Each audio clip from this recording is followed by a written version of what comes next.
I see that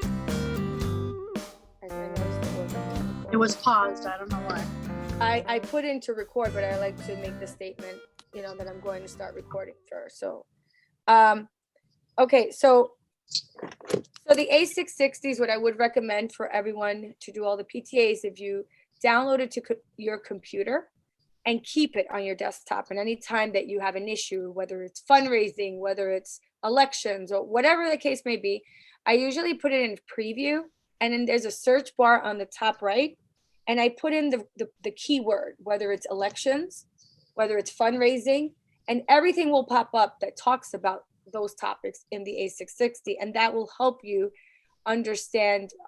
Maybe you'll find what you're looking for in there. If you still don't understand something, you can always send us an email, send Esther an email. She'll refer it to us, President's Council, and we'll help you from there. Also, we want to go over some of the issues that have come up throughout since the beginning of the year. So we have people that PTAs who are amending their bylaws. So when you amend your bylaws, whatever the case may be, whether you're adding in co-positions, whether you're adding in positions, or whatever it is that you want to change, it's not that you change them every 3 years. You can change them at any time. It's just that every 3 years, we want you to have looked at your bylaws and make sure that everything that's supposed to be in there is in there.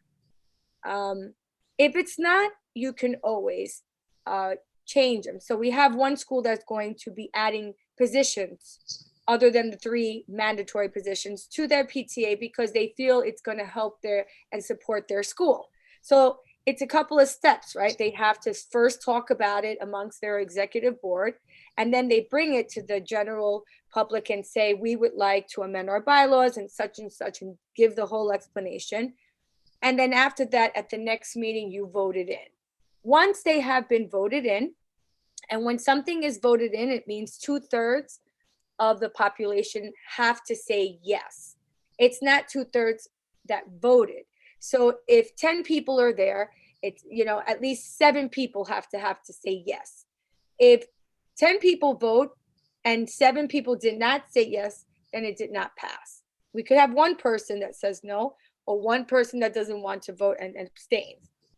You need to have at least 7 people that say yes. Sometimes it gets confusing. We think the majority has to say yes, but the majority has to be 2/3, which is most over 66%. I hope that is clear to everyone. And then after that, you would have a separate election to actually, and each time in between, we recommend 10 days. Unless it's a real emergency, you can have a special meeting and have a shorter time of 5 days. But we really like 10 days, 10 calendar days to give yourselves times to create the flyer, send out the flyer, and give parents enough time to arrange to be at the meeting. Those who want to nominate themselves beforehand can. They can send it, so they don't have to be at the meeting. The only thing is they will not be able to vote for themselves. You can only vote if you're at the meeting, but you can nominate yourself beforehand. Now, if you do not nominate yourself beforehand, no one can nominate you from the floor because you're not there to accept it, if that makes sense. So please, if you're going to nominate yourself beforehand, you must send it in writing to your PTA board. At the night of, if you are nominated and you're not there to accept it, they will not be able to take the nomination. Other than that, all other nominations can be taken from the floor if you did not send it in ahead of time. So that's basically for anyone who wants to amend their bylaws. Those are the steps that you would have to take. At this time, anybody has questions on just amending the bylaws?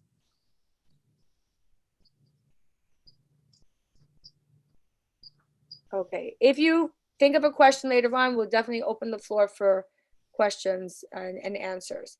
Another thing that has come up to our President's Council is PTA boards. It's very important. Not everyone's going to agree with everything on your executive board. You're going to have differences. You're going to have a lot of leaders, right? You're going to have people with great ideas. But the most important thing, you have to try to function and get along as best as you can so you can support your school and give to the children as much as you can give to them. There are times when PTAs cannot fully function at their potential because there are issues, there are conflicts, there's different personalities, there's different things going on. And when that happens, we are here to support you. And in this case, we will mediate with you and your board to see what we can do, maybe give guidelines to the A660 and further help you to function as a great PTA board. So I just want to let you know that we're here to support you, Esther, President's Council, and with any questions or anything you may need. I think those are the two main issues that have come up. And one other issue I just want to mention, that when you think of, I know we're at a time where we want to think about, coming up with new ideas because our schools are very limited of what we can do inside the school, so we have to figure out things outside. Well, I will say this. It's great to be creative and think, but minimize your liability. Minimize your liability to the PTA, minimize your liability to the school. When it comes to after-school programs, where you have to, when the PTA is responsible for the transportation, that is not a good idea. Let the parents be in charge of their own children's transportation. Take that liability away from the PTA. I know that many PTAs want to go above and beyond and help their schools, but we don't want to put anyone in a liability or ever put a child's life in danger. So just think about those things, and and hopefully that kind of guides you to your answer of something to come up with. I think that's it for now. Can I say something? I put all the information that I talked about the Chancellor's A660 on the chat. Please, the information is where you can make a comment via email or call them before the November 16th deadline. And also on the first one, it's a public notice of the A660, all the changes. And the A660, it's called the Amendment to Chancellor's Regulation A660, Parent Actions and the School. So there you go. Also, this information has been sent to your parent coordinator. If you don't have a parent coordinator, it's been sent to the assigned person. Most likely it's a principal. They have this information, and that's another way that they're going to go ahead and circulate it to the parents in general. Thank you. Okay, so at this time, I believe we have two speakers. I don't know who wants to go first. And I don't know, Louis, are we doing a sign-in sheet? The sign-in sheet is right when they log in, which I meant to remind everybody. When you log in, there's a sign-in sheet that says, please sign here. Please make sure you sign in. I know that the board is trying to compose a new contact list with all your information so that you could get emails from the President's Council Board. So I just wanted to go ahead and talk about NYC school accounts. And why is it telling me to leave the meeting? So it's very important that all of you and everybody at the school has your code and is logged into the NYC school accounts, better known as NYCSA. You need a code to go ahead and look into your NYC school accounts. Should you have any trouble or any issue with your school accounts, please remember that your contact person will be your parent coordinator, who could go ahead and activate your account, could go ahead and show you how to merge if you have more than one child in the Department of Education, so that you're able to see all your children's profile pages on this. And it would be a one-stop for all the children that you have. Should you not have a parent coordinator, you could call here and reach to me, and I'll go ahead and get to see who the contact person is at the school and could go ahead and help you. Janmay and myself, we can also help you activate your account if you need anything, but it's the school that would give you the code, so you can go ahead and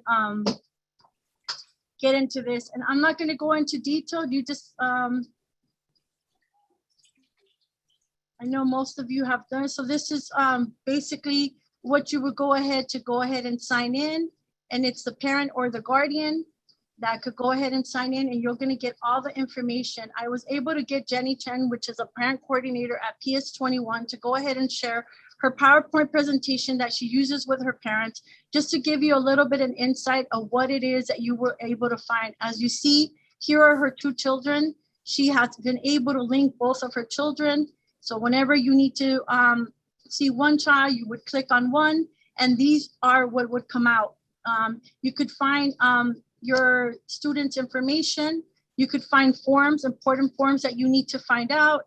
You could also do report cases if you need to, everything on this one-stop page, and that's what the DOE is trying to do. Also, you could see grades, you could see everything else on this. Again, this is just, your child's information. She dashed the information out because it's your, private. You can't be sharing all that stuff. But this is how, you could go ahead and enter COVID-related stuff in here for your children. And I also tried to get a bogus account to go ahead and, but I was not able to get that. As you know, I don't have any children in the Department of Education, and I didn't want to ask anybody because that is private information. So we were able to use this, what she uses with her parents. So this is one of the ones just to give you an idea. This is a page that most of you, I invite all of you to please log on to and get familiar with all these. You could see grades, everything that you need to know about your child's information will be here. Again, remember, if you have more than one parent, more than one child, you could go ahead and link it in here. You want to make sure that your emergency contact is upgraded, the guardians, you have the schedule, the attendance is something that people see. Anything that is related to a child will be here. You open it and it would open to another page and give you the information that you need. That's basically it. Should you have any questions when it comes to your New York City school accounts, please do not hesitate to reach out to your parent coordinator or here at the district office. I'll be more than happy to walk you through and help you when I have an individual account, it's easier. Other than that, we encourage you as your PTA to encourage the parents in your school to make sure that they are logged in and that they have their access code. And it's something that you want to get familiar and get your parents to continue to check in and to look into this, because this is where they would get all the information. I'm going to go ahead and exit now. All right. Now, we've been getting a lot of questions in the district office in regards to Zoom account. As you know, last year, all the PAPTAs were assigned an email address. All of you had an email address that was assigned to you and it was activated. That email address is, so it would be a DOE address. I don't remember off the bat, but I think it's like Q021 PTA or PA@schools.nyc.gov. That email was given to all the PAPTAs so that you could have access to the Zoom license account from the Department of Education, because if you're not a licensed account, Zoom kicks you out after 45 minutes. When it's 35 minutes in, they start giving you a notice that you have 10 minutes. And as soon as it's 45 minutes, they will kick you out. Some meetings last longer than that, so that your parents won't go ahead and get kicked out. That's why the DOE went ahead and is offering you with that DOE email that you could go ahead and log on to the licensed DOE account. And Louis is just going to tell you a little bit. Now, should any of you not be able to access your DOE account, I'm going to put on the chat the number that you have to reach out to call, and they will go ahead and help you activate your PAPTA DOE email. And that's something that your board should be familiar and know the password, and you guys should know who should check it, who not to check it. I know that a lot of PAPTAs have had their individual email accounts for years, like a Gmail or, and you can continue to use that, but just remember to continue to periodically check your DOE email address, because that's the one that's going to help you log into the licensed Zoom account. And Louis is just going to show you how to log in. just so that we could all be on the same page. We are getting a lot of questions about that. Louis? Thank you, Esther. So I'm not able to show you how to log in because I am logged in. And I don't have another device to show you. I will show you where you click to log in, and this is all these instructions on how to log in are available on YouTube from last year's President's Council meeting. So I'm just going to show you where you begin to log in, and then we can talk about how you can set up a really good meeting, make sure all the settings are correct so that you can be successful when you're actually using your DOE account to have a meeting. Okay, so let's go ahead and share my screen. And again, I'll circulate later. Oh, go ahead, Francis. I'm sorry. I'm sorry. I think Esther has to stop. Oh, there she I is. did. I just did. Yep, thank you. All right. So again, like Esther said, everyone, every PTA has a at schools.nyc.gov account, which gives you access to an email address that you can use, but it also gives you access to the DOE's license to Zoom, which was great. And I actually see that Michelle is logged in with her account because I can see the 25Q499 PTA. Her name is not Michelle, it's her school name. So that's how I can tell she's logged in with that account. So when you go to log into Zoom, this is a screenshot from my iPad, but the same thing is going to happen if you're logging in with the Zoom app on your computer, or if you're logging into the Zoom website. The most important thing is you're not going to sign in using the email address and password fields like we would normally use for our personal accounts. You're going to want to click the sign in with SSO. And that's SSO stands for a single sign-on, and it's how we use our DOE or our at schools.nyc.gov credentials to log into different applications. In this case, we're using it to log into Zoom. Now, when you click on sign in with SSO, you're going to be brought to a new page that's going to ask you one of two questions. It's either going to ask you for what your email address is, and you can type in your full email address, or it's going to ask for your organization's code. And our organization is actually, it's a really simple code. It's NYCDOE. So on that screen, this is the screen I can't show you because if I get to that screen, I would not be in the meeting. If you go to, if it asks you for your code, you type in NYCDOE, and you'll see it already has .zoom.us there, and you click continue. Now, when that happens, your browser window is going to pop up, and it's going to ask you to sign in, and you're going to be you're going to see the Department of Education sign-in window. You're going to log in with your PTA email address that was provided to you by Esther and the password that you have set for that account, and then you will be brought into Zoom. Now, once you're logged into Zoom properly, if you click on your icon, and let's go to the next slide. If you look over here in the top right-hand corner of my screenshot, you see my little avatar up there. If I was to click on that, and again, you can't see it in Zoom because I'm logged into it. It will actually show that I'm using my licensed account. You'll see the word licensed. So you just want to see those things. Now, yep. Okay, to set up, to schedule your PTA meetings via Zoom, the easiest way to do it is to use the schedule button. So when you first log into Zoom, again, this is Zoom for the Mac, but it looks very similar for Windows. There's 4 icons: new meeting, join a meeting, schedule a meeting, or share your screen. So if you go ahead and click schedule a meeting, you're going to be brought to this new schedule meeting dialog box that pops up. Now, besides giving the meeting a meaningful title, I suggest clicking the recurring meeting button. And what that does is that lets you reuse this meeting link as often as you want.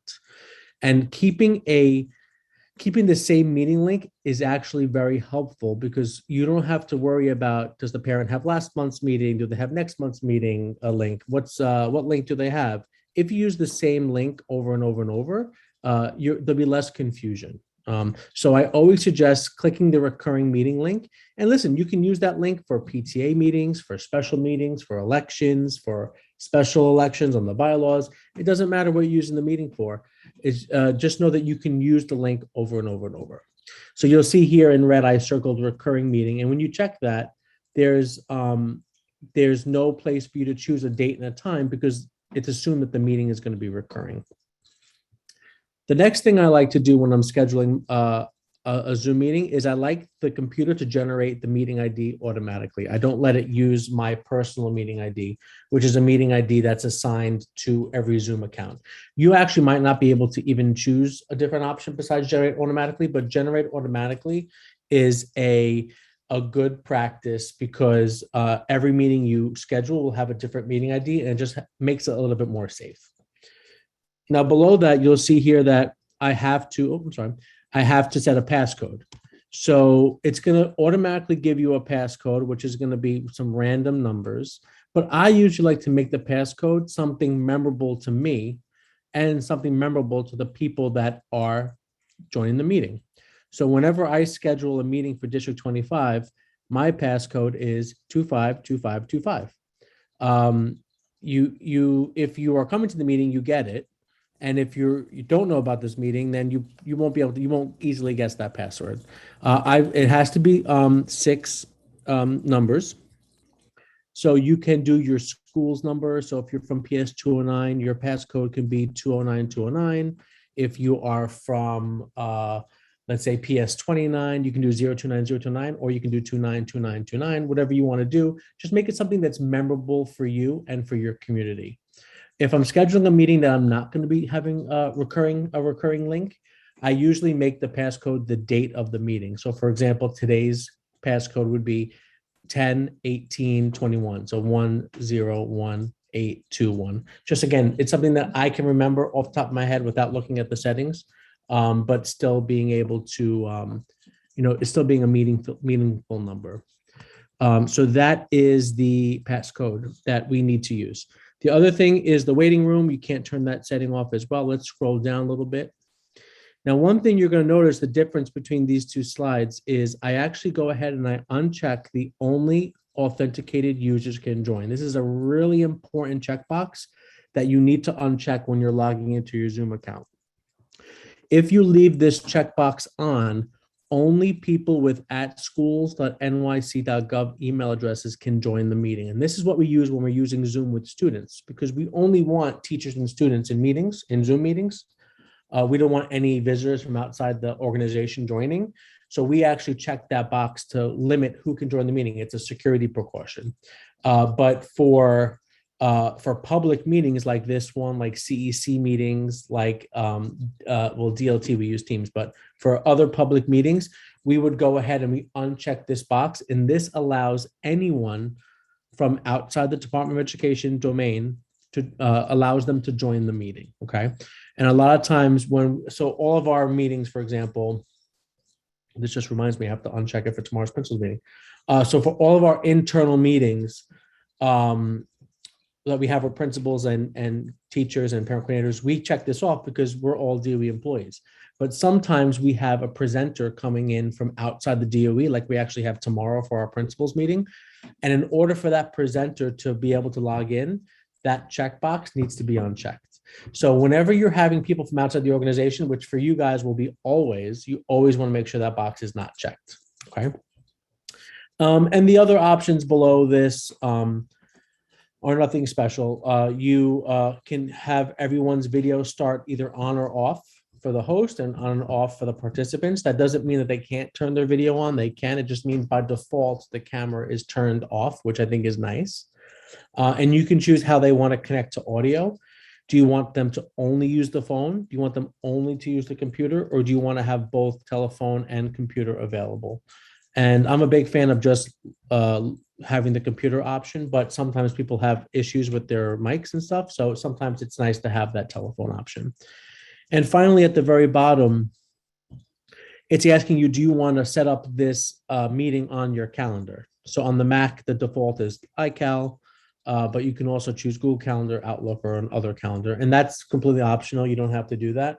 But once you go ahead and click on save, you will be able to get that meeting link, the meeting ID and the passcode, and you can put that on your website or on your flyer, wherever you're going to be putting it. But these are the settings you're going to want to look for when you're setting up a meeting so you can have a successful meeting. Make it a recurring meeting. I highly recommend that.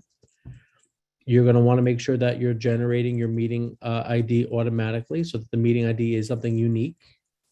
You're going to set a passcode that is important to your community. And you're really going to make sure this is like the most important one. If I could have had little things dancing around this one, I would. Make sure you uncheck only authenticated users can join, because we want everyone to join, not just authenticated users. Okay. Are there any questions about setting up your meeting or about logging in with SSO? No. I have a question. I do. Yeah. Hi, I'm from PS 79. And I was trying to get a DOE account since we have to pay, if we want to record from Google Meet. Yeah. Does the account So- also available for Google Meet? So it's, I mean, I don't know. If someone has their DOE account handy, if you can log into Teach Hub and see what you find. Let me put the link for the Teach Hub in the chat. Now, is there a reason why you don't want to use Zoom? Do you want to use Google? Well, I guess like you said, like the only authenticated user can join. Like I guess sometimes whenever I try to log into for a teacher conference, sometimes I have really hard time joining in, and sometimes I don't. And since as a parent, since I'm having that issue, I don't want other parents to have same issue during our PTA meeting. Absolutely. Yeah, I get it. Absolutely. Um, So I'm not okay. sure if parents get access to, you want basically Google Meet. Yeah, Your because DOE it account. seems like it'll be easier for parents to join in through Google Meet than Zoom. Sure. But sure. we can try Zoom. I mean, So, we I never mean, tried it. Have So you tried logging into Google Meet with your DOE, with your at schools account? no, I didn't know we have a Google the DOE account, so I have to call them. Okay. Yeah, so go back to your school. I'm pretty sure your school had it last year. So the Okay. easiest way to do it would be if you can contact the previous person that set the password and get the password. And then once you log in, you can change it or whatever. But if you don't, like Esther said, she's putting the I got the phone phone. number for the help desk in the chat, the 718-935-5100 phone number. Go ahead and call that number. Esther, do they need to give any information about, like, they're just going to reset it for anybody, or do you have to prove something? Do you know? You're muted. I can't hear you. But I'm understanding, you just call and tell them you're a PAPTA, the school, and they'll go ahead and help you out. Okay. I mean, at least the parents that have called have told me that it's been an easy help. You know, Process. the Okay. staff and the help. Wait, I'm confused. So the PTA can't have their own Gmail account to do a Google Meet? They can, but I think what our friend at PS79 is saying is, because it's the free account, you can't do things like record. Oh, I got you. I have to pay it in order Yeah. for us to record those meetings. Yeah, so And I figure if you have a DOE account, it says we have it all. We have all the features, all the security, we have the bigger capacity, we have all those things, right? So that's, even with Zoom, you Yeah. will be able to record your meetings, cloud record your meetings on Zoom. And listen, I know you had a not so great experience. Maybe you can teach the teachers at PS79 to uncheck the box. But yeah, I say give Zoom a try. And maybe if not for a PTA meeting, but maybe just for your board to kind of get together and chat. And then if you guys all are able to log in, obviously you would be, or one person would be logged in with the DOE account and the other ones would not. And if they can get in okay and everything, maybe you can switch to Zoom once you get your account set up. Yeah, one more question. I will say that they do recommend Zoom. It's a little easier than Google Meet in the sense that you can record, you can, do elections. It's just an easier platform to do the things that we need to do as a PTA. Mhm. And just in the settings, we had that problem in the beginning when we were using Zoom, and most PTAs went into the settings to Fix that, take yeah. out, just unclick it and make sure that anybody can just join in. And that's a great point that Francis just brought up. You can create your meeting, get the link, share it with share it with your community. If you forgot to uncheck that box, it's okay. You can still uncheck it. The link won't change. The passcode won't change. The meeting ID won't change. You can update that setting at any time. So that's a good point, Francis. Thank you. Can I just say, that was the reason why the DOE went ahead and created these email addresses for all the PAPTAs, so that you could go ahead and have access to the licensed Zoom, so that you wouldn't have to pay out of your PAPTA funds and You'd have use all the- that all the money to features. that. So that's why they encourage everybody to go ahead and use the free licensed Zoom account for the DOE. That way, you wouldn't have any issues. But if you're having trouble, we could do a mock trial. We could go ahead and Yeah. we can set it up, or, we have a meeting, we come on and we'll walk you through. Just let us know. And that way you could all your school could be on the same page. Okay, I think there was another question. Alyssa? Hey, Alyssa. Hi, this is from 237. So I have two questions. After you send out your link and you create it, Yep. let's say that the meeting gets postponed to a different time and Yep. you haven't already set that reoccurring. Can you Yep. update the settings without it Yep. changing? Yep, I'm pretty sure you can, let me go on my iPad. I'm pretty sure you can edit. So you're saying you made a meeting and you didn't choose recurring, and now you want to choose recurring. So the only thing I can see there being an issue is if a lot of time has passed since the meeting was supposed to happen. Zoom likes to do cleanup. So if the meeting was 3 days ago and now you're logging in to uncheck that box, the meeting actually won't appear in your list of scheduled meetings because it thinks that it's over. Does that make sense? So there is a way to resurrect that link, and you have to actually log into Zoom on the web and you can see all your past meetings. But on the app, I don't think. But let's say the day of your meeting, it's postponed. If you log in that day, yes, you can definitely edit it, and you can definitely change the recurring option with no problem. That's very easy to do. Acts because you send out the link to parents like on a flyer or an email blast, and then something changes about the date or time, and then people may have that old link, so I just want to know if that link changes, and then we have to send out a new notice. No, you can definitely check that box. The link won't change once just to change that setting. Now, one thing that I'm a big fan of, and I didn't speak about it today, but I've spoken about it in the past, is I'm a big fan of not sharing Zoom links directly with families on flyers or in emails for this exact reason, that stuff happens and things change.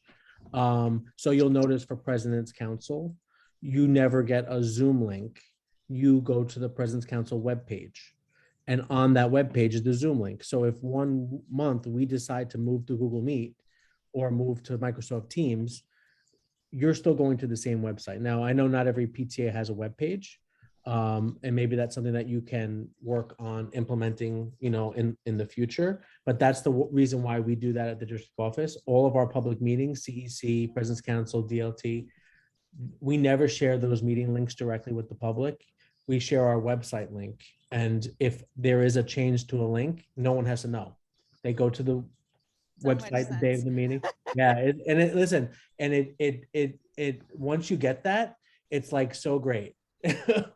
And then you can put so much stuff up there related to the meeting. I love that idea. So the link is always the same. It's the website, and then we can change that. And listen, when the pandemic first began and we found ourselves at home, there were so many things changing. Like we couldn't use Zoom, then we could use Zoom, then we didn't use Zoom, then we started using Zoom. It was crazy. So we really started doing that early on, and it really saved us a lot. So just a thing to kind of think about. Helpful. The second question I had is about polls. So I know you didn't touch on that, but can you do you have to set the polls before the meeting is scheduled, or can you create polls during the course of the meeting? You can create a poll at any time. You can do it beforehand, or you can do it during the meeting. So so I have the poll option on my screen because I am the host of the meeting right now. And I'm making a poll right now. And what you'll notice that when you do create a poll, it opens up the browser. And that is how you create the poll. So I'm gonna go ahead and create my poll. And now you guys should see a poll. Gee, what a, So that's it. Let me share the results. And there you go. So obviously I did not set that up ahead of time. You can definitely do it during the meeting. And if you are going to use Zoom polls to do your elections, for example, or do any type of voting, you would need to do them. You can't do them ahead of time often because you still have to wait for certain people to nominate themselves or stuff like that. So you can definitely do it on the fly. Thank you. And you have to do the poll through the website though. You can't do it through the app. That's the only thing, right?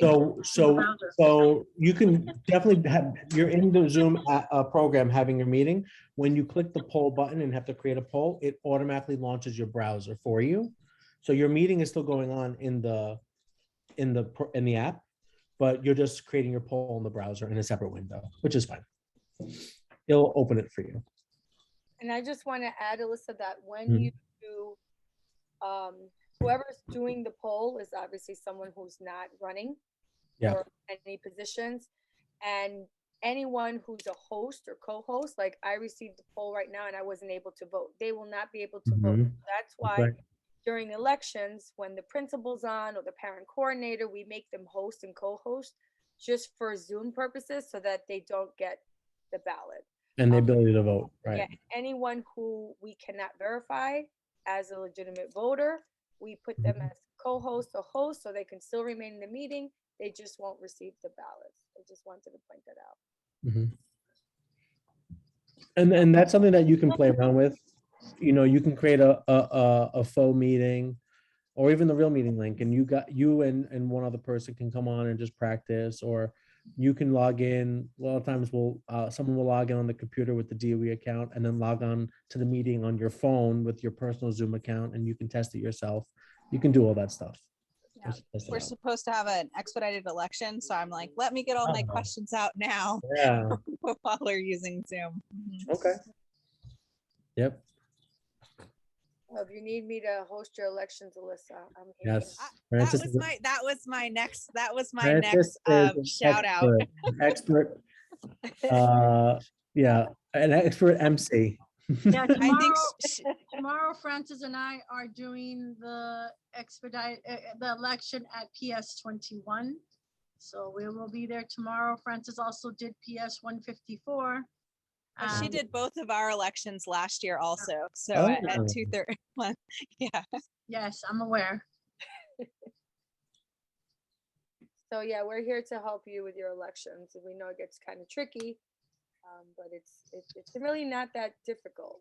Yeah. It's just I mean, that's all.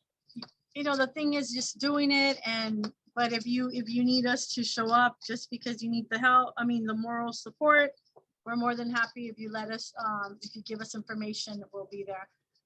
But from our district, like I told you, there's 36 schools, 34. Everybody is pretty much has a successful PTA. There's probably 4 schools, that are missing one of the 3 mandated boards, which remember you're mandated are your president or COES, secretary or COES, or your treasurer or COES, depending on what your bylaws say at your school. Most of the schools that are missing are only missing 1 position, and that's what we're holding elections for. 154 was successful in reaching the 3 mandated. Tomorrow we're missing 1 mandated position, so we're hoping to fill that up. and then, and so forth. And good luck to 237 on your expedited election. I'm I had a putting- few questions, but I can save those until the open floor. It's kind of about SLT and Title I positions, so I'll hold those until later. Okay. Thank you. I'm putting that YouTube video in the chat that I talked about. We did a very similar thing on November 17th, 2020.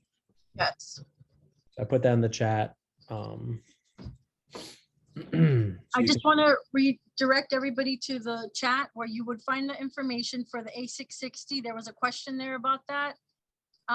If you have any questions in regards to anything, do not hesitate to email D25PC, President's Council 1 @gmail.com.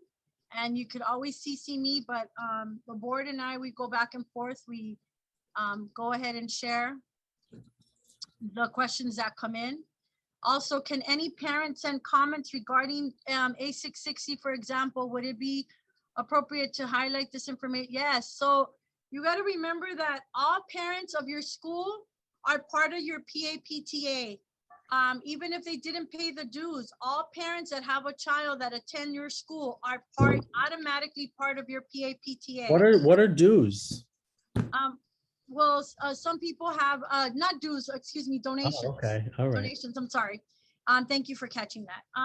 So if I'm a parent from your school and I'm not active or I have to work and I can't come to your meetings, but maybe I could read the A660s and the Chancellor's Regulation A660 and give my opinion and do that, I could go ahead and do that because I could do it on the weekend. I could go ahead and read it. So you could share that information with with all your parents.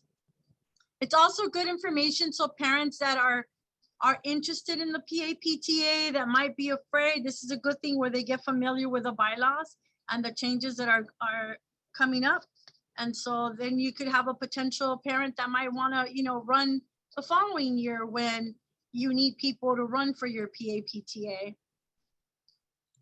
I just want to point out that in the membership, the drives of the donations, when we ask for money from families, if let's say your donation, suggested donation is $20, you can put $20 and put $30, $50 other, and let the families put in. There are some families that, since they can't be there, they like to donate more than what's allotted, but they won't know if you don't have that on your form. So I just thought I know for our school and for another school that that my son is part of, they started to do that and they actually started collecting more money.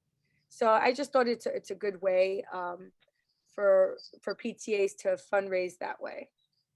If you just add that in your form. And also it's only a donation per family. So if you have 2 children in the school or more, it covers all your children. Because I know sometimes they have parties for 100% attendance of the PTA drive.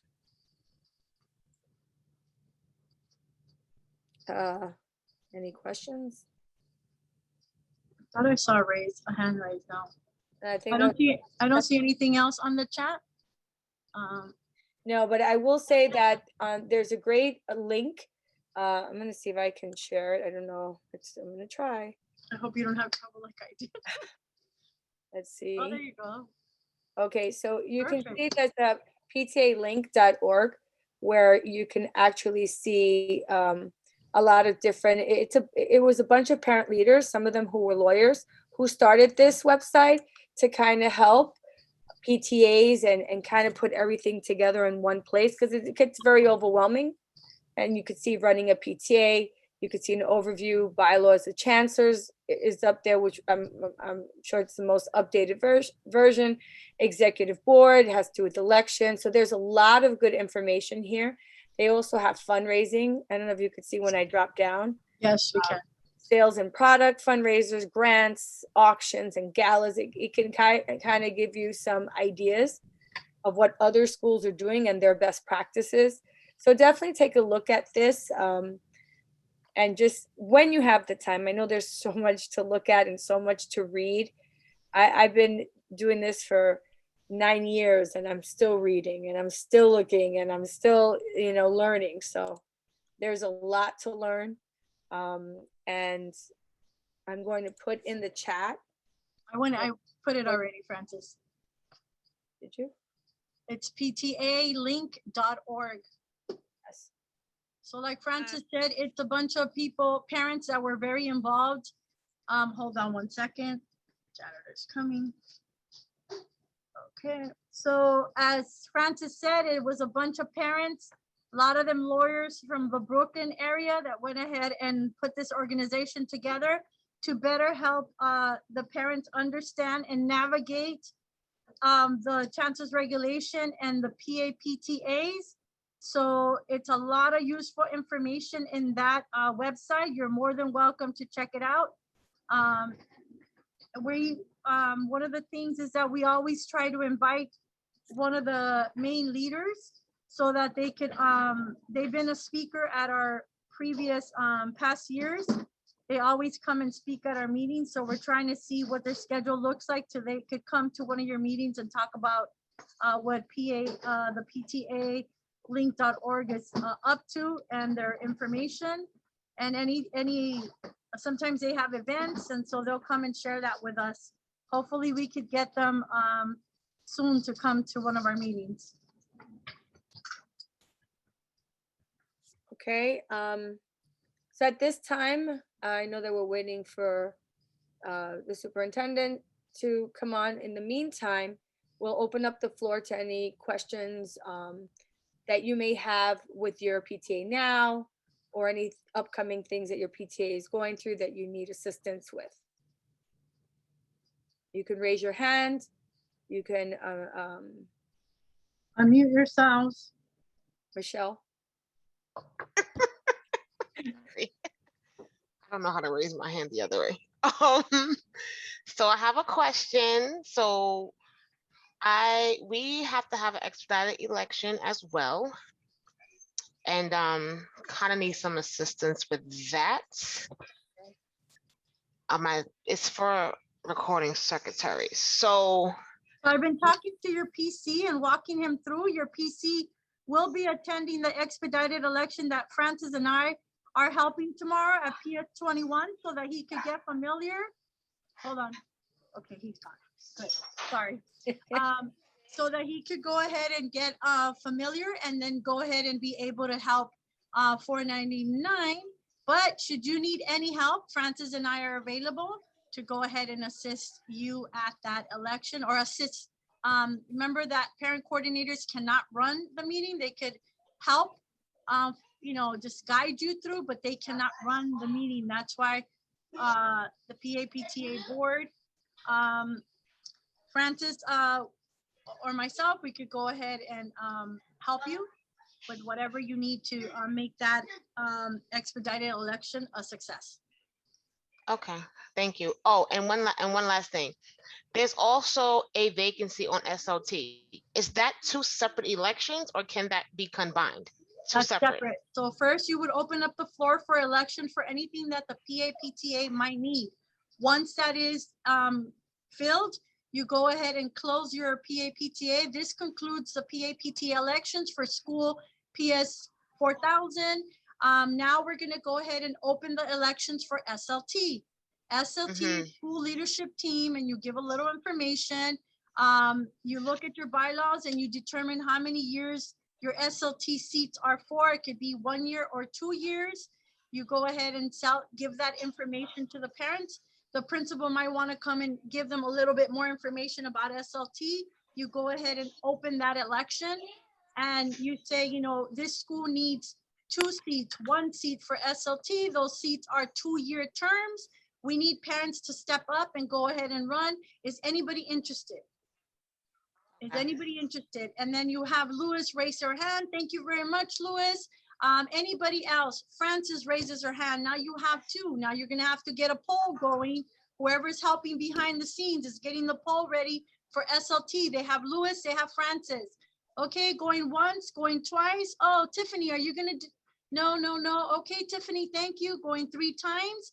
Anybody else? Okay, Now we're gonna close the nominations for SLT seats. We have Francis and Louis. Francis, can you tell us a little bit about yourself? Then Francis and tells your audience a little bit about herself. Okay, thank you very much. You give him 2 minutes, you know. And then Louis, go ahead and tell us a little bit about yourself. Louis goes ahead and says, thank you very much. We're gonna go ahead and launch the poll. Please go ahead and vote. So you go ahead and launch your poll. People go ahead and vote. Then you go ahead and you never wanna say, oh, Louis, you lost. Just wanna say, okay, thank you to both of you for, you know, running. We really appreciate it. You know, Francis is now the taking. Yeah, you don't, over and you don't have to SLT. display the results Yeah. to the entire meeting. I did that Never, before. please, never show your polls, the results like Louis did to, Everybody. like you don't want parents to know that they People got do, two votes versus 20, you know?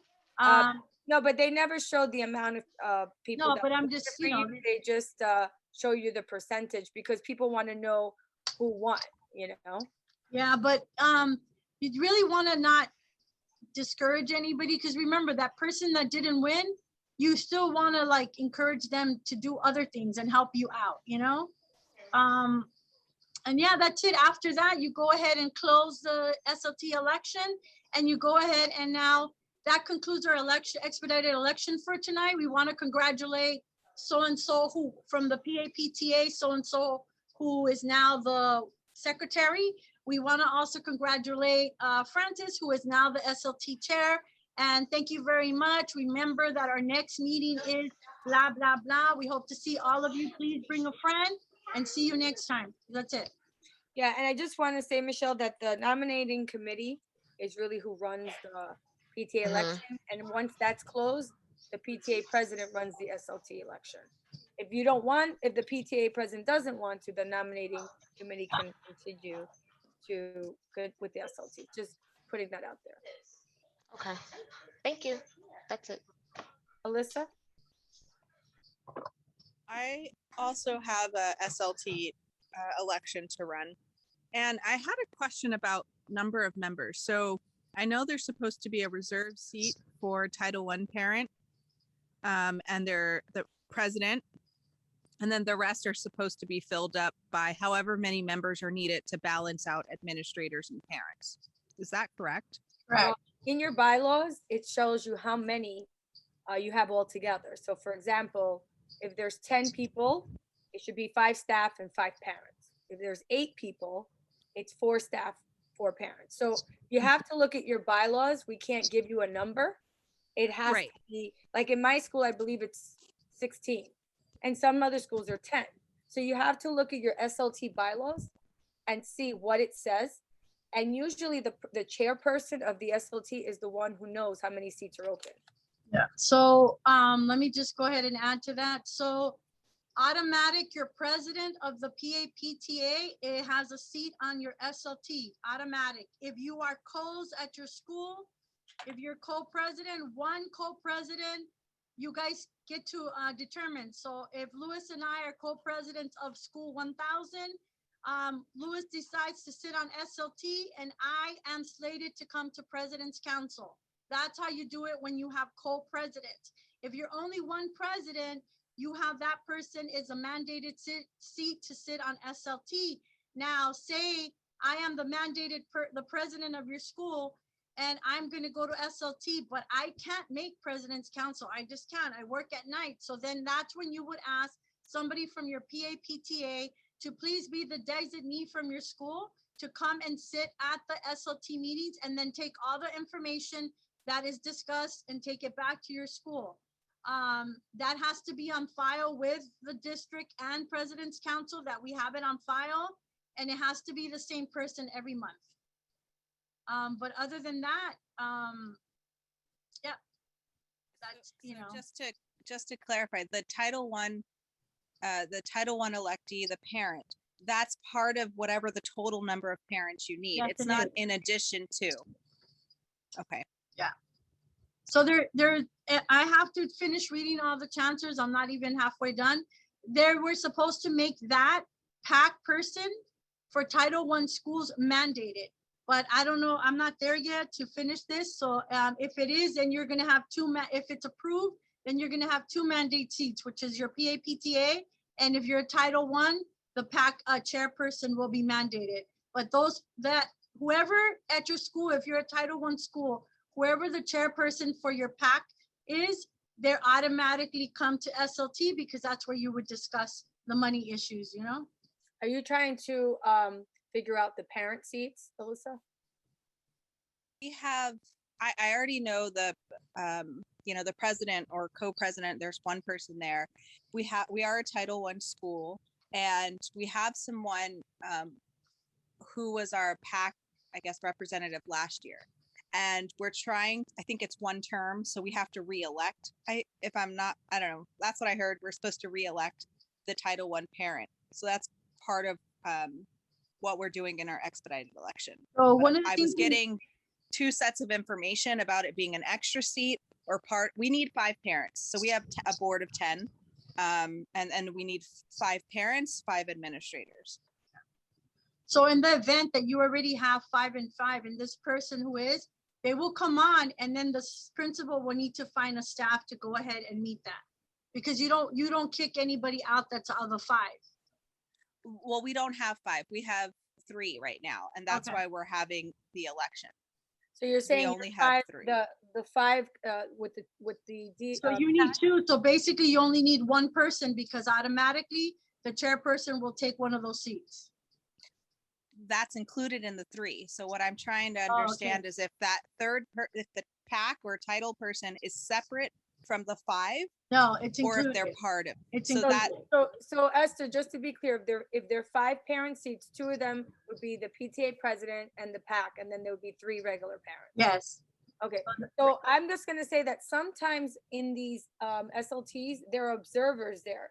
They're not actually members that don't vote. They don't, they're not part of the consensus. It's more of a Right. consensus, not voting, because there's no majority vote. Everyone has to agree. So Yeah. And so we did this as part of our election at the end of the spring, and the PAC parent, I don't know, there was a misunderstanding. So there we still need to fill 2 seats. Okay. Then you would have that, just like I walked through, that's what you would Yeah. have at your election. Okay. I do see, and members of the PTA can also be on the SLT that's not the PTA president. Oh, they can. Yes. so you want to encourage other people that are not already part of your PAPTA to get involved in SLT. And, somebody that's not part of your PAPTA, I know that it's difficult at some schools to go ahead and step up, but you want to have a variety of people join your school PAPTA, SLT, and the PAC if you're a Title I, so that you have more parents' involvement. I know that sometimes it could be hard, but it would be encouraged that you go ahead and get different people, not just, everybody, that one person that sits on PAPTA, SLT, so want to get a different of parents involved in the school. I see that the superintendent is here. We could go ahead and hold the questions for after her report. That's fine, Esther. You can keep going. I'll do mine afterwards. Okay, anybody else that has questions? And thank you. Anybody else? Remember that if you're having an expedited election or anything, you could go ahead and email Francis or myself, and we will walk you through it. Remember, again, your parent coordinators cannot run your PAPTA election. They could be there at the meeting and help, with anything that you might need, help you verify parents, help you check people that come in and might not have a code, etc. But you should have a nominating committee to go ahead and do your elections. Should you need any help, please reach out to Francis and myself. And once the new board is, Francis is gonna, I know Francis is gonna, we discussed that she's gonna work with them so they could too be prepared to help should anybody need, once we come up in May, a lot of schools might need help. And so since we have new board members, they could go ahead and be up to speed and they could help at the different schools. Yeah, I think one of the most important things when I do elections is the verifying of parents and who's eligible to vote. being that the PTAs cannot have the access to the parents' information, right? This is where the parent coordinator comes in to verify, whether they verify it through private chat, whether they verify it beforehand, like a pre-registration, but everyone technically should come in. I recommend pre-registration because then you receive an access code, and tell your parents to please, rename themselves that access code so that you kind of know who's been verified already.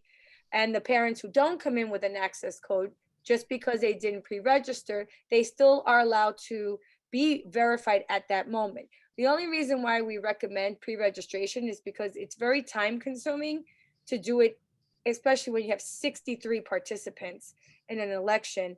It can take up to an hour just to verify people. So it's important that we cannot launch a poll unless everyone has been verified. Now, if you only have one person running for each position and it's not contested, then it's a little simple, right? You don't have to have a poll. Now, a lot of times people get confused saying, we put a parent coordinator as host, but that's a Zoom host. There's a difference between hosting an election, right? It's them actually talking and taking nominations. And there's a difference between putting someone as a host in Zoom only because they need to have access to rename parents and to talk to them privately in chat. So that is one of the reasons why we put a principal or an assistant principal or a parent coordinator as a host, but that doesn't mean they're hosting your elections, if that makes sense. Okay. Any other questions? Question, but it's not about elections. I can wait if we No, want to go hear ahead, the go ahead, go ahead. So I wanted to kind of query what other presidents and kind of everyone here thinks about fundraising. We didn't get to spend a lot of money in the past year and a half, just with COVID and not many kids there in the school. And, what I've been thinking about is not really being really heavy on fundraising or asking families for money at all, just because things have been so hard and we don't have a lot of expenses on our plan this year. So I was wondering how other, I guess, presidents are dealing with this, or if you're even thinking about it. Like, I don't want to even ask for donations at all. So again, let me interrupt you, Alice. So it's a board decision, not a president. It's the board that has to go ahead and make these decisions. You have a board, you discuss, and let's see if anybody here would want to share what they're doing at their schools to give you some ideas. It's a great way to turn key information to see what other schools are doing, to go ahead and give you ideas. We can also go ahead and collect everybody's idea. You can email that information and we could put a list together to give you guys ideas. But if anybody wants to share, I saw Antonella on here. She's not here anymore. You want to share?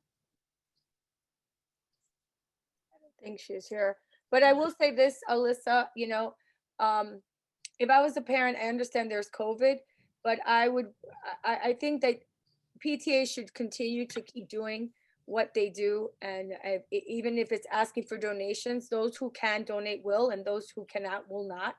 So just to keep it, because believe it or not, during COVID times, like for my school, especially, we focused a lot on programming and bringing in like assemblies or anything we possibly can for the children. And it's going to cost us 3 times as much this year because of the amount of people that we can fit in an assembly. So something that would have cost us $1,500 might now cost us $5,000 because of the way the COVID regulations work, if that makes sense. So I think that, it's better just, and a lot of the times fundraising is providing events for families.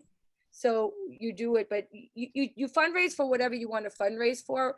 Remember that the school has their own fundraisers as well. So you have to kind of coincide with them. It goes to different, one goes to the school, one goes to the PTA, but there's always events for the children, for the school, that actually generates money. But we don't want to forget those events that provide something for the children. But if you don't need to fundraise that much, then you don't have to. But just remember that it's better just to keep it the same thing and make it more equitable every year for parents, and now well, you didn't ask for donations last year, but now you're asking for donations this year. How come I had to pay? They didn't have to pay. We try to avoid those inequalities to just make it the same, and whoever can, and whoever can't. That would be my recommendation. Hand is raised. Hi, this is Janet. I raised my hand. I'm the new president at PS 107. Hello. How are you? That was a really good question about the fundraising. I was going to ask something similar because not only this is my first year doing this, so I was curious to see what other schools are doing, but we are doing a membership drive because we really had to recoup some funds. We actually spent a lot last year on like 5th grade type stuff. And we're doing a membership drive. We're doing photo day. And I think we're going to do one of those online sales. We actually did one in the spring last year and we made about $1,500, which is a lot for us. So I was just going to put in my 2 cents, but I was curious to see if anyone else was doing membership drives. For sharing. Yeah. I'm glad we could have this conversation. I'm new also, so it's nice to see some other new presidents in here. It's nice to meet you. I just want to go ahead. It's not a membership. You got to remember, parents are not paying a membership. All parents are part of your PAPTA. It's not a membership. You don't want to exclude anybody that can't afford, to pay that amount right now. So remember, it's donation. It's donations. It's not dues or memberships. So just remember that, because you don't want to make somebody, a family that can't afford it, think that they're excluded. Everybody that is a parent at your school is part of the PAPTA, whether they're there, whether they show up or not. All your parents are part of your PAPTA. Okay, and the thing that makes them part of their PAPTA is that they have a child enrolled at your school. Yeah, and just to put a disclaimer on the bottom of your form saying that whether you donate or not, you're still a member of our PTA. I mean, that's very important. Sometimes parents will think that they're not part of the PTA because of that, and that's not the case. Also, I want to say that there's been some questions coming in on, or I guess some things we have been confronted with about PTA presidents saying that no one can run for a PTA president if they don't have a year experience, like on the executive board. That is incorrect. Anyone can run for any position on a PTA board if it is available, if it's in the bylaws, and the only criteria is to be a parent in the school. So I would recommend that you all look at your bylaws, and if you have that, it would need to be removed. And it's not an amendment. It shouldn't have been there in the first place. That's something you would need to talk to your executive board and then tell the general public, because remember, we have to always encourage parents, and that is a discouraging parents, right? You're telling parents you can't be president, although we would want someone who with experience, right? To be, we would want someone who's organized, it's just not, this is a volunteer job, and we do the best that we can to support each other. So we don't want to discourage parents. So if you do have that in your bylaws, please take notice of that and make sure you make that change, because there is no experience requirement, no resumes need to be sent in, and your only criteria is to be a parent. Francis, I just got a text. They want to know about the silent auction that was mentioned last year from your school. Can we have that person come back and speak about the silent auction that was hosted at your school? I know last year PS 219 had a silent auction, and oh my God, Deborah, is that her? Oh my God, I'm going Yeah, blank. Deborah is not here tonight, but I will definitely have her come. She'll be very excited to do the silent auction, which was an actual success. And I will definitely come back. And again, in the PTAlink.org, they had some auction information there as well. I would recommend you take a look at it and see how, what they're doing to see if that could pertain to your school. So I will definitely have Deborah come speak to us at the next meeting. Thank you for that recommendation. Well, somebody texted me asking, I mean, we could go ahead and have the superintendent give her report. I want to remind all the people that are here that whatever the information that you get here tonight, it's so that you could go ahead and turnkey the information to your PTA at your next meeting. How you would be on the agenda, President's Council report. Hi, I'm Esther. I attended the meeting on Monday, October 18th. Superintendent said this. We discussed Zoom. Here's a link. Chancellor's A660 is being amended. Please look out, everything that's in the chat. All that information is so that you could go ahead and turnkey it to the rest of the people at your school. And now I'll go ahead and leave the superintendent. Good evening, everyone. I'm sorry I was late. I had a family situation I had to deal with, but welcome to the new PTA presidents that are here tonight. If we haven't met you in September, I want to send out a big thank you to all of you. We had an amazing school homecoming and opening at District 25, all of our schools. And I can't tell you how many principals in my conversations with them and my visits with them have told me the amazing amount of support that they have received from their PTA boards and their PTAs in general, and how that contributed to all of us being able to welcome our students back to school successfully. So I want to say a big thank you, round of applause to all of you. Big thank you to Frances, who's been there to help us kind of roll out and open the district.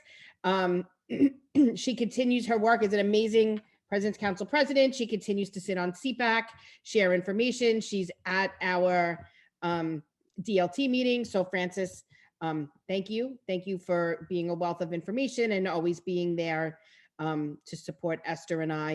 And we are happy to continue our relationship with you this year. So thank you for that as well as the rest of your board. So I'm really excited about that. For parents, we're hoping that our PTAs can communicate. Members of my team and myself, we have visited every school in the district twice to look at health and safety guidelines, social distancing, worked with principals. We've made some recommendations. Central, as I had said at the last meeting, has been really supportive in getting us extra furniture, extra staffing, and the things that we need. So we've been really good with that. There are a couple of things that I was hoping that as PTA presidents or representatives that you can help communicate to families if asked. So first and most importantly, there seems to be this misunderstanding that it is a principal who quarantines children.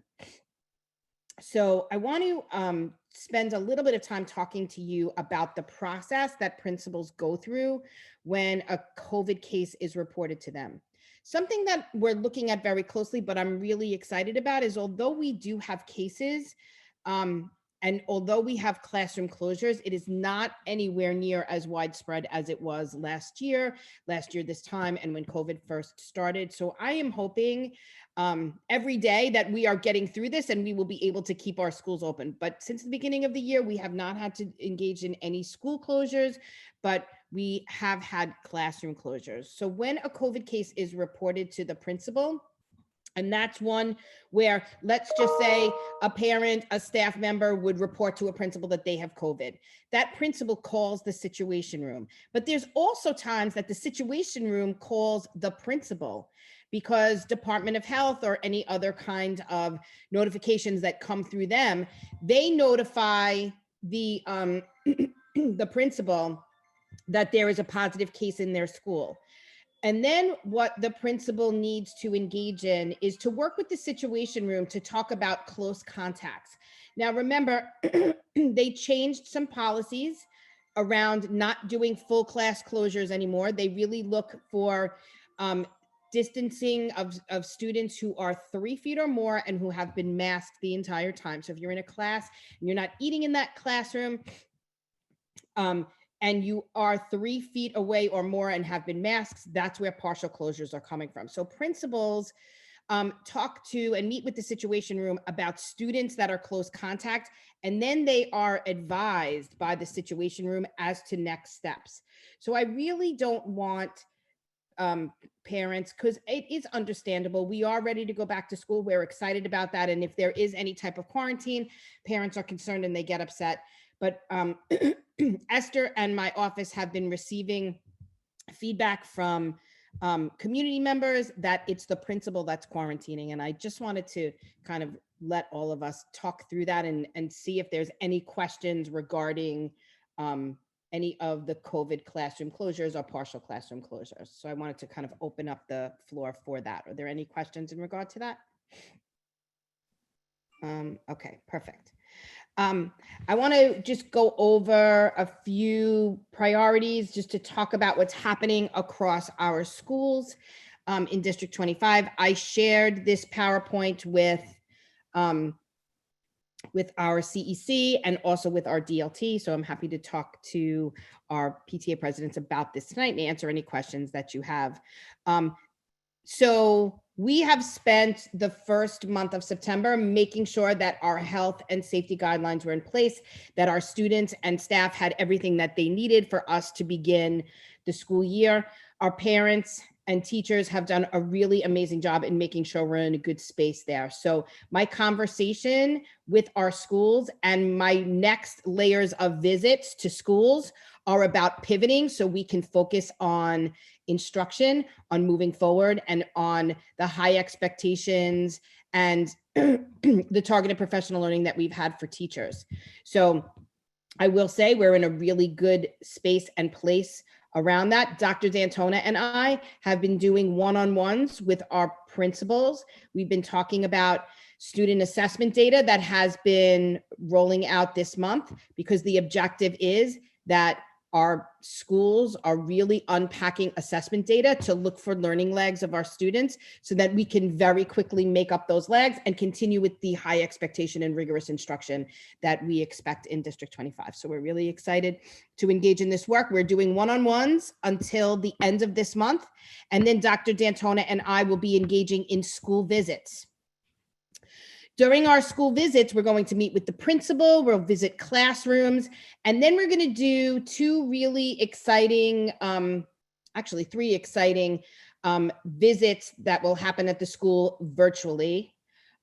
We will meet with parents virtually. So we do encourage you as PTAs to encourage parents to meet with us to really talk about the priorities and school goals and what's happening at the school level. We're excited about that. We're looking to, we will be meeting with students, and then we'll be meeting with our school's instructional teams to see where their plans are and how they're focusing on instruction. So we're really excited to get back into school visits. For those of you who have been on the PTA for many years, you know that going to schools and visiting classrooms and spending time with your children is one of my favorite things to do. So I'm really excited to get back to that work. Okay, so this is really about how we are connecting our District 25 vision and mission from Many Roots, One Community, where we talk about, although individual schools and individual families and individual teachers and principals have differences, we come from many different places, but together we will continue to grow as one. So we're really excited to maintain our Strong Roots, Strong Schools theme and vision. And our focus is around empowering our learners, giving our students voice, embracing our differences, and providing equitable access and opportunity for all. And that's something that we've strived to do in District 25 for many years. So here is our DCEP goals. I'm not going to go through all of them. For those of you who have been part of our CEC meetings and our DLT meetings, this is all public facing on our district website. You can spend some time looking at the different types of programs and practices that we're going to be focusing on, but I did want to highlight a few things that we're really excited to engage in. So we're looking at doing equity visits across our classrooms. And that's where our schools are spending time looking at our historically struggling students and figuring out why, and at the same time, looking at our acceleration and continuing to do that work. I'm going to go through MTSH, which is a multi-tiered system of supports, which are going to be expectations across all of our schools, and what that encompasses across the district in terms of district-wide expectations and expectations from the central level.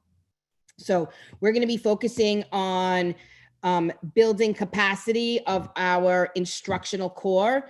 And the instructional core is the relationship between a teacher, the student, and the content. And using that to really unpack where all of our students are, getting to know them well, and making sure that we are aligning instructional practices to meet the needs of all of our students through both equity visits and supports that will be layered in both within each and every classroom. And then for those students who need additional supports, those will be given throughout the year as well. In math, we are really focusing on the same thing, but we're looking very closely, as in ELA, at our priority standards, unpacking authentic learning tasks, making our math tasks real to students where they see themselves in their learning, problem solving, and the infusion of inclusive curriculum and assessments. The next layer that we're engaging in is supporting our leaders through utilizing strategic data and targeted professional learning so that school leaders and staff know how to organize MTSS through cycles of learning that is going to increase students in both ELA and math, and especially our students with disability and our Hispanic students. Our parent engagement goal is twofold. The one has to do with parent chats, which we are really excited to engage in, and some of them you'll see happening when Dr. D'Antona and I visit schools, but it's also, parent chats are also going to be conducted by our principals and our parent coordinators, and they're really going to be focused on each individual school's goals. But we are also, as a community, and parents and presidents, please make this part of your agenda. I am happy to come and speak to this for any of your meetings because that's how important this is. District 25 is always been one of the top 5 districts in the city. We fluctuate between 2, 3, 5, 4, 1. We're very proud of the work that we do. But one of the things that we are scoring as a district below other districts is in our chronic absenteeism. And the only way that we can support our students with changing the narrative of chronic absenteeism is if we do it together as a community. So that is really something that I am going to continuously talk about. Parents making sure that we get our kids in school, especially now more than ever, because we want to make up for those learning lags. One of the things that we did talk about was that if a child misses 2 days a month, they are already listed and they become part of chronic absenteeism. And a student that falls into that category by 8th grade will have missed almost 1 year of school, or actually 1 year of school. So please, this is really something that is very near and dear to me, and especially because our data supports that. Each and every one of our schools have students who are chronically absent.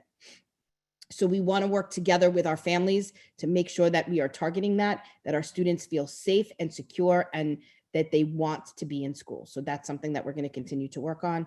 And next, we're really proud of our Civics for All partnership with New York City.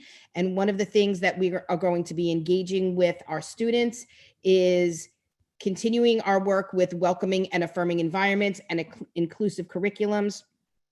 And that will result in students engaging in social action projects. And social action projects can encompass a wide range of topics that will be student self-selected, from bullying to kindness to things that are going on in the world around them that students take interest in. So we're really excited about this work. This is actually part of the training that we are going to put our equity teams and our principals through. This is the structure of what our teams will look like and the questions and ways that they are going to plan and organize to look at certain things within each and every classroom, to identify patterns of what we call disproportionality, where certain maybe situations of instruction or certain students are not as successful as others. And so we want to be sure that we're disrupting those patterns. So we will have our school ILET teams, which are instructional leadership and equity teams, really looking at that instructional core that I described before. So as we said, our teams will be going in, looking at a problem of practice, looking specifically at things that the teacher is doing, things that the student is doing, assessing the content that's being taught to make sure that it is the right content for that grade level, and then having the guidance counselor or somebody who specializes in social and emotional learning to be part of these visits to really make sure that social emotional learning and our focus on warm and welcoming environments is really happening in the classrooms, and we're not just saying that. Okay.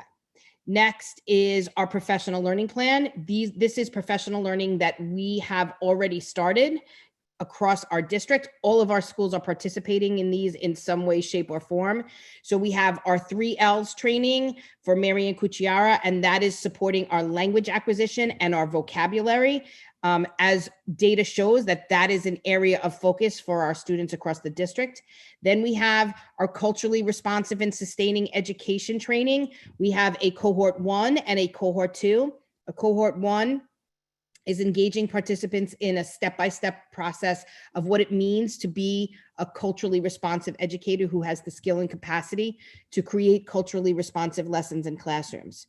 So school teams are working to reflect on their racial and cultural identities and to affirm and sustain student identities in their classrooms. The second is building culturally responsive teams and capacity, and that's knowing how to implement is just as important as knowing what culturally responsive teaching entails. So this is a series of educators who have already been through the training, who will build on their knowledge of culturally responsive curriculum and instructional design to develop units of studies in core subject areas that will serve as exemplars for their larger school community as well as the district. So we're really excited about that. The next is the ALT model, which is a training series for our teams of within each school through Apple. And this professional learning supports teachers, coaches, and principals to redesign student learning tasks, which increase authenticity and the effectiveness of technology, which is directly related to our school vision. This is an example of something that our teachers engaged in terms of CRSE, the CRSE training. Each teacher had to write an I am poem, and then it was something that they brought back to their classrooms. From that, one of the things that they did was they looked at first they looked at themselves, and they engaged in a planning exercise where it was looking at each student's I am poem, curriculum topics to use for engagement, authors and texts that they can incorporate into their units of studies, one-on-one conversations that they now know about individual students that they can use to engage in conversations, background music that they can use in their classrooms that student may be interested in, images and pictures, and positive self-identity to nurture as teachers. So all of our teachers through this training are going through this, and actually they're finding it to be a very positive experience for themselves in their learning, and it's helping connect to students in a different way. We're going to continue our mathematics training in our early childhood years with Bank Street. That is our early childhood K1 and 2 teachers. This year, we will have gone through training all 3 grade levels, and it is around deepening early childhood math content, facilitating math tasks or math talks that center around critical math concepts, discussing and practicing instructional moves that create meaningful math talk, and understanding and addressing issues of equity in a math classroom, and using the assessment tools and feedback in math teaching and learning. And I have to say to you, this to me has been one of the most powerful learning experiences for myself as an educator. Bank Street is amazing. I wish I had little kids that I could teach, because I would be an experienced math educator right now. And our supportive environment, which I never thought I could be. So it is really fabulous training. Our supportive environment goal touches upon our civics for all, models of civic education that are relevant to student live experience, interactive and project-based. It's about student voice so they can advocate for issues that matter to them, enable students to practice and participate and taking informed action themselves, and empowering students to become active and responsible community members who know how to identify and analyze public problems, work with others to consider how to define and address issues, and take effective and collaborative action. So we're really excited. Every single school in the district is part of Civics for All except for one. And the reason that that school is not is because they're rolling out a brand new curriculum this year, and they did not want to take away from professional learning in one area or the other, but next year that one school will catch up. So we're really excited about that. Our parent engagement goals, we talked about around how we're going to engage in parent chats. So we're excited to start that work. And here is the MTSS umbrella that we were talking about. And I wanted to talk about the District 25 screeners. And I know that many of you already know this, but I just wanted to familiarize you with what tools we are using. And this is just a screener. It is really just the very beginning stages of us to understand learning lags that may have occurred over the past 18 months. We are looking at this data very closely. Every principal that we've been meeting with during our one-on-ones has a clear understanding of how they're going to roll this out with each and individual teachers. Many of our schools are doing data chats with their teachers around this work, but then they're asking their teachers to turn around and really start looking at students as students, not just as numbers. And that's really important to me. But the screeners that we are giving, just so you are all familiar, and I know that many of you are K-2 is in ELA Acadience, and math iReady, and 3 to 8 in ELA is iReady. There is also, we have generated a district SEL student survey, which we had begun administering to students, but there is now a centralized SEL survey that you will all be receiving more information about from your schools. That is not a test that your students take. It is a teacher observable test around SEL. So we are actually in a state of flux around how we're going to unpack all of this information. And both myself and teachers are receiving training in the citywide screener. So to be continued with that. Okay, MTSS. And these are words that you will hear. And I just want you to have that information, and always know you can ask your principal, assistant principal, parent coordinator, or if you're confused, you can always ask us. But one of the things that I'm saying is everything that I'm saying to you today, these are all topics that you can ask your principal to have somebody present at your PTA meeting, should you wish. For example, if you want someone in your school to talk about the screeners, please ask your principal to do that. If you want someone to come and talk about MTSS, just say to your principal, this is something that I think parents might have a lot of questions on, and they don't want to just hear MTSS over and over and over again. If you want somebody to present on Civics for All, or in elementary schools, if you want them to present on Bank Street, there is somebody across your school that could be a resource for parents to get that information out there. So MTSS is an umbrella that encompasses a lot of things. It is a multi-tiered system of supports that are there to make sure that our students are achieving in the best ways that they can. So RTI, response to intervention, is one of those, and that is for students who are struggling academically. Tier 1, where you see right here under this little triangle, Tier 1 is services that a teacher sees based on screeners and based on information about students that she can correct within the classroom. right? So I have a bunch of students who are struggling in this area. I'm going to write this into my lesson or my unit of study, and I will cover it, and it's going to happen in the classroom. That is tier 1 supports. Tier 2 are targeted, where students may come out for a series or cycle of intervention services, depending upon an area of need. They could be struggling in phonics or vocabulary or reading comprehension. We have a lot of different intervention tier 2 tools that are used. Some of you may have heard of them. We have LLI, we have Great Leaps, we have Foundations. So your principals, if you are interested, you can ask somebody to present only on tier 2 supports that are happening through MTSS.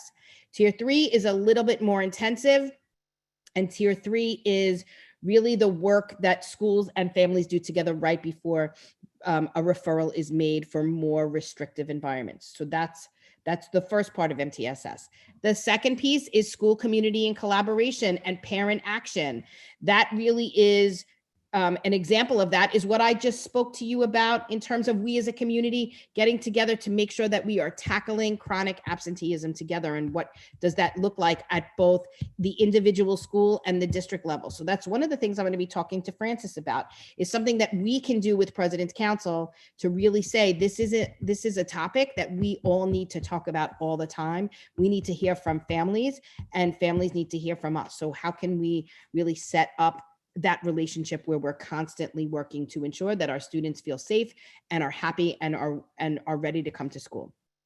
MTSS also talks about PBIS and our SEL work. So there's so many things that live under this umbrella that cover and are covered in your school that is all there to support student success. Okay. So I'm going to flip through because I've already talked about this and I've already talked about this. Okay. So I think that is, I'm going to cut this short, and that is going to be it for me. But are there any questions about any of the district focus areas? Nobody has any questions for me? Okay. Then I want to bring up one last topic then. So, and I think I brought this up last year, and Francis, if you can remind me. So I want to let you know that Francis is absolutely your number 1 resource, and Esther is and should be your number 2 resource to allow you to be able to answer any questions that you have in terms of district concerns. So a lot of times, and I know that this is something that we cannot control, but a lot of times on community boards, right? And I know that this happens and I'm not talking about actual literal boards, I'm talking about social media. And I know that this happens in my district all the time, where I live with my own children, is that somebody will innocently ask a question or like just say something like, does anybody have any more information around MTSS? And next thing you know, it turns into something way beyond, just a simple question or a parent or a community member wanting to find out more information. I want to say to all of you as PTA presidents, if you ever get stuck and need information from us to support something like that, please feel free to reach out.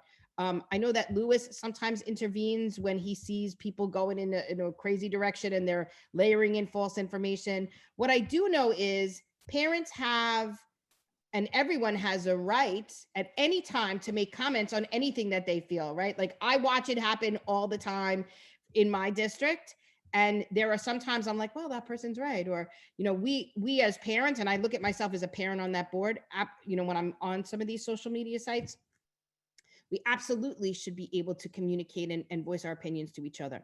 But sometimes things come out there that are just not correct. So if ever you need support in that area, I just wanted to offer that to you. You can always call my office and we could be able to give you any type of information that you would need, not necessarily to counteract on those boards, because I certainly wouldn't want to start an argument on there, but really in case you wanted to address something at a PTA meeting that may have surfaced there. So I just wanted to put that out there for you guys as another resource if ever that comes up. And that's it for me. Okay, at this time, we thank you, Danielle. And we open up the floor to any questions or concerns that you may have to help support your PTA. Hi, it's Princess. I just wanted to Hi, say thank you. Princess. Hi. I'll put my camera on because oh, hold on. How are you? I'm good. Hi. I want everyone to know that Princess was actually on our equity team that helped create our beautiful vision statement. So good. Yes, that's why I wanted to say I'm Princess. excited to see it on screen because it meant a lot to me to be on that team to speak as a parent because sometimes parents are not heard. So I am their voice. Of course, Danielle knows that. Yeah, look Hi, at Mike. Dr. Daytona's like, yay, Princess. Hi. Yeah, I am very big on our parents and hi Mike and speaking about what's going on in our schools and how we can make it better because I really want to make a difference in our community. So I'm excited to see it all and I can't wait to see what happens in the school year. That's Yes. all. Thank you, Princess. We're going to be calling on you to train you to lead some parent chats. I'm down. Let me know.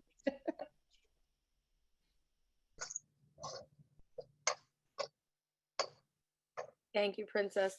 Anyone else? I think we had a lot of questions before. So we Esther and I kind of answered many of them already. So I don't have anything. If there's anybody else that wants to share fundraising, I think there was somebody else that sent me a text. Anybody else? I think Antonella, I'd asked you earlier. Can I just say one thing about fundraising? Sure. One of the things that I just want you all to be careful about is having in-school fundraising with parents, because remember, currently, if parents are not vaccinated, they cannot come into the building. So any type of fundraiser that you will plan, please try not to exclude parents from that. Yeah, I think that the guidance is outdoor events, and of course it's weather permitting. So make sure you have a rain date. You know, it's very important that whatever you decide to do, make sure there's a rain date because it's possibilities since it's outdoors. And most people are gearing towards online fundraisers, but if there is an event, definitely outdoors is the way to go. And of course, talk to your school about getting permits and so forth. And that information. And I just want to let you know, I became a COVID compliance officer on October 12th.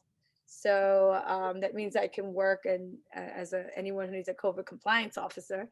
And what that just means is just whatever a production or organization needs to have it like COVID compliance all around. So I would recommend that if you do anything outdoors, that you have a hand washing station in the beginning and a hand washing station at the ends and throughout, just so that, you know, people feel safe and, you know, have masks for if you have volunteers, please have masks and gloves and just in case it's needed. Just want to put that out there as well. I guess that's it. I don't know. We put our email on the chat. It's d25pc1@gmail.com. If you have any questions, you can write them to Esther, but they always get forwarded to President's Council anyway, so you can just come directly to us. And if there's not something that we can answer, we always go to Esther and Danielle. But most of the time, you know, we can kind of guide you into the right direction. So please know that we're here for you. We're here to support you. And we're in this together, and that's what makes our district so great. So, Alyssa, you have a question? Never ends. I always have lots of questions. So one thing I wanted to ask with all these great parent leaders here is about parent engagement. And, you know, the superintendent kind of brought it up as the district goals, but I find, I don't know if it's just middle school or what it is, it's really hard to get parents engaged, even attending like the general PTA meetings or parent chat. Sometimes we get really low turnaround. So I'm just wondering if anyone has ideas about how we could better connect with parents and try to get them more engaged.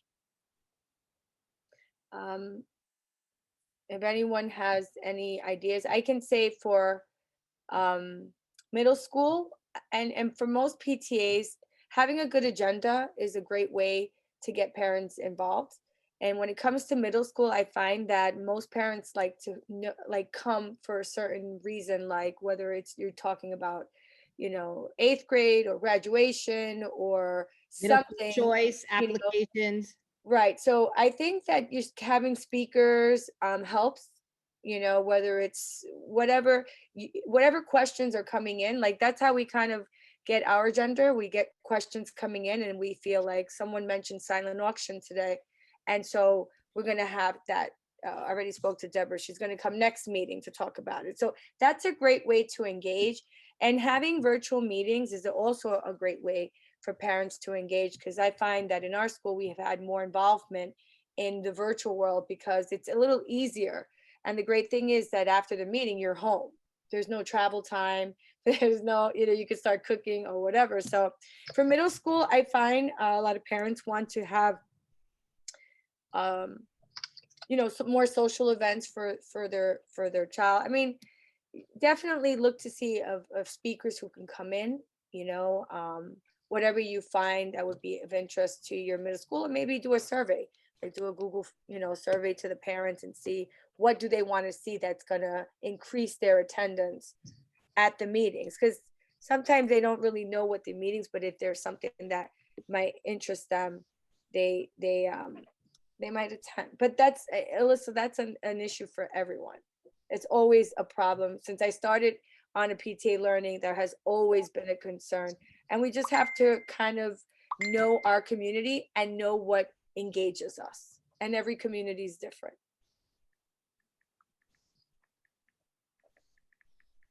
Anyone else want to add? Oh, go ahead.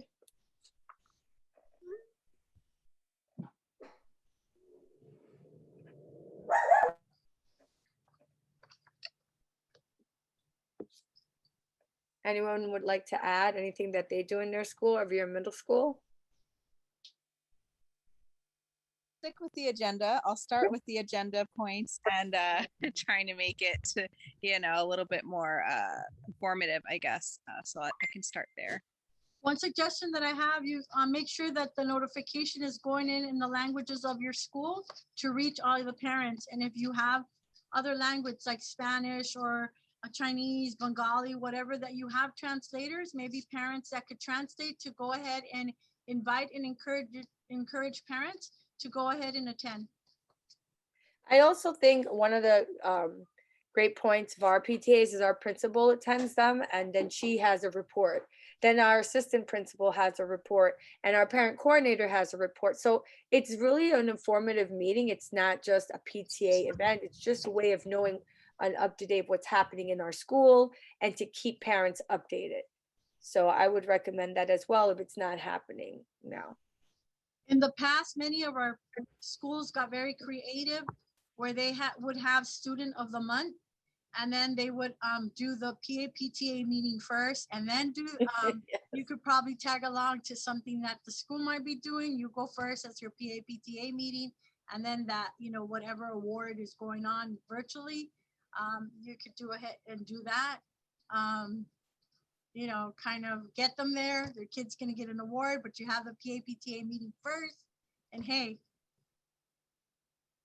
I've been an audience to that. It's happened to me where you come in, you're looking for one thing and you're like, oh, this was also happening. Okay. And it works out pretty well. So it is a good tool.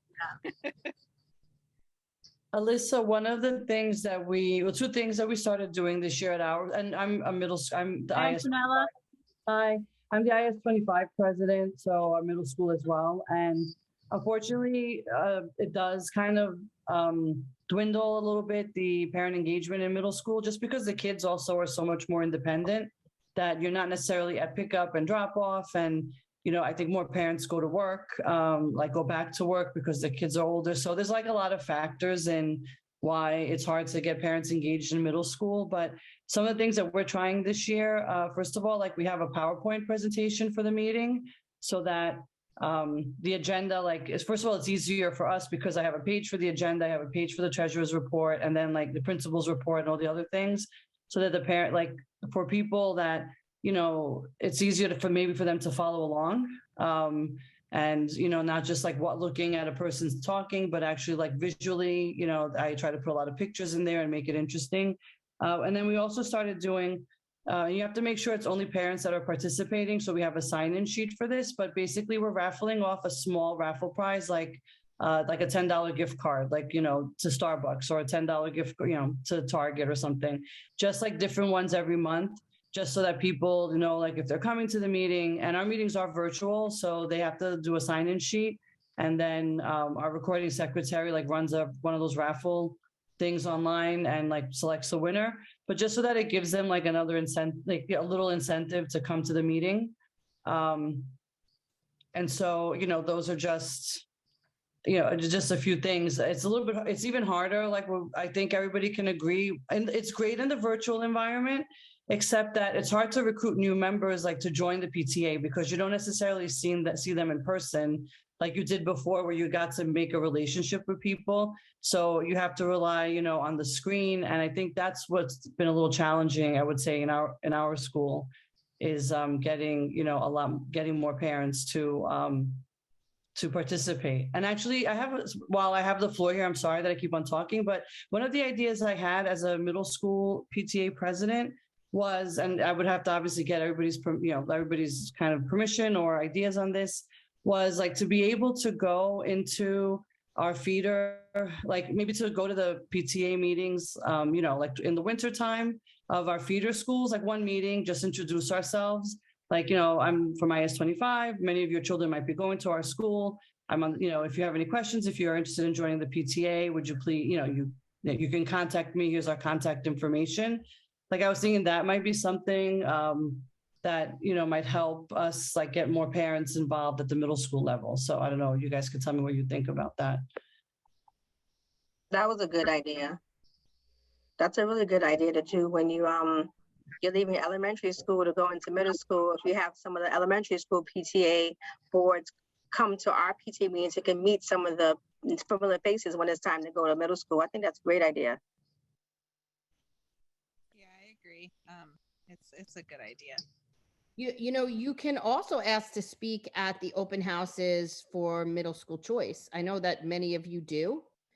But when our middle school principals have open houses for all families across the district, you should introduce yourselves to them too there, because that's actually a time when parents are most involved, because it's that 5th grade year. There's a lot of events and activities happening.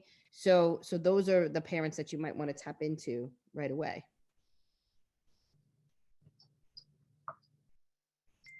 I also find, and I know it's been done before, that when you explain to parents, like in paper form or somehow, what the PTA really is responsible for, they get a better understanding of, you know, because sometimes people say they have no clue what a PTA really does.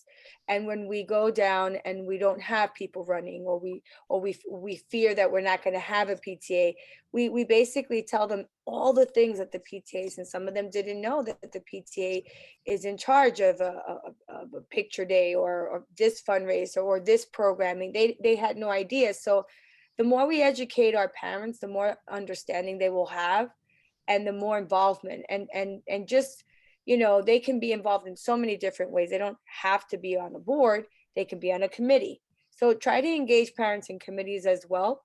That also, and just even if they're sending stuff from home, creating a flyer from home, you know, there's always something a parent can do. And sometimes parents don't think they have the time. That's really the biggest reason. I don't have the time. I can't be on a board. So you say, okay, well, what can you do? And if you give them a list of things you need, sometimes they say, well, I can do that. And so that's why they need to understand what is it that we do and what is it that we need. And then just say that you always need support. And you know, that's what makes us parent leaders, because we step up. We step up to these positions and we step up to do the job. So I do see you, Yvonne. Yeah, Yvonne. Killebrew, Miss Killebrew has her hand up. Good evening. Hi, good evening, everybody. My name is Yvonne Kilboom. I'm from RFKIS 250. We do find it challenging, but I came up with some ideas and we discussed it a little bit. And one of the things is, I'm gonna be honest, I'm a little thief. I'm a little stalker. I'm stalking my youngest granddaughter's elementary school in Staten Island. And they doing some phenomenal things.